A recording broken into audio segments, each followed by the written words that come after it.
senior scene is here to guide you through your next chapter. How emotionally mature people communicate. Have you ever noticed that some conversations feel calm, even when the topic is difficult? There is no tension in the air. No need to defend or explain too much.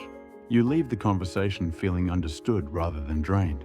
This usually has nothing to do with intelligence or education.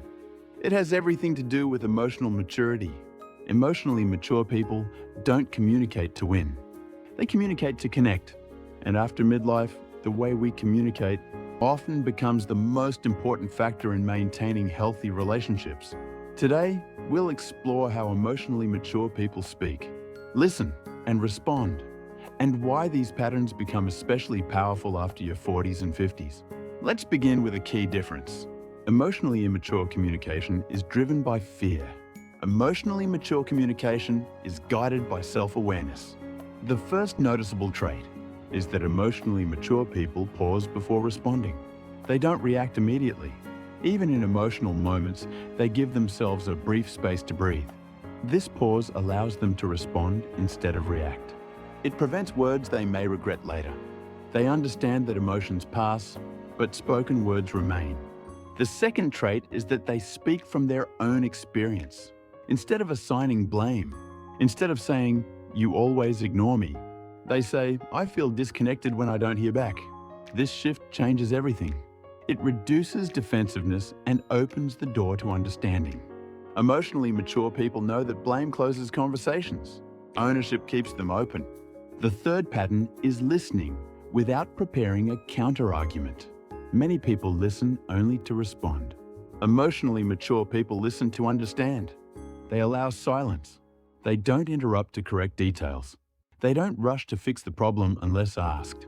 This kind of listening makes others feel safe. And safety is the foundation of honest communication. The fourth trait is that they validate emotions without necessarily agreeing. They might say, "I can see why you'd feel that way," even if they see the situation differently. Validation is not surrender. It is acknowledgement. Emotionally mature people understand that feeling heard often matters more than being proven right. The fifth pattern is clear boundary communication. Instead of silent resentment, they express limits calmly. They don't over-explain or apologize for having needs. They say things like, "I need some time to think," or "I'm not comfortable with that." Boundaries are not walls. They are guidelines for healthy interaction. The sixth trait is emotional regulation during conflict. Emotionally mature people notice when a conversation is escalating.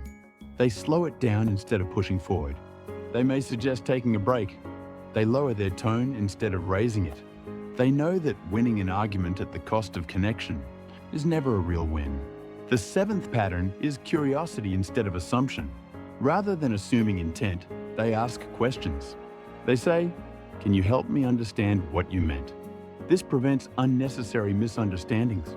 Curiosity keeps communication flexible and human. The eighth trait is taking responsibility without self-attack. When they make a mistake, they acknowledge it without excessive guilt or defensiveness. They say, "You're right. I could have handled that better." They don't collapse into shame. They don't shift blame. Accountability becomes a bridge, not a burden. The ninth pattern is knowing when not to engage. Emotionally mature people understand that not every comment deserves a response. Not every argument needs to be continued. They protect their emotional energy. They choose peace over proving a point. This discernment often comes with life experience. After midlife, this becomes especially important. Energy is more valuable. Time feels more finite. The 10th trait is speaking with intention rather than impulse. Emotionally mature communication is purposeful. It asks, what is the outcome I want from this conversation? Connection, clarity, resolution. Not control, not dominance. Now let's talk about why this matters more after midlife. Relationships become fewer but deeper. Tolerance for emotional chaos decreases. People want conversations that feel respectful, calm, and meaningful. Emotionally mature communication supports that need. It reduces unnecessary conflict. It strengthens trust. It deepens intimacy. And perhaps most importantly, it protects your nervous system. Calm communication signals safety to the body. Over time, this reduces stress and emotional exhaustion. Emotional maturity is not about perfection. It is about awareness and choice.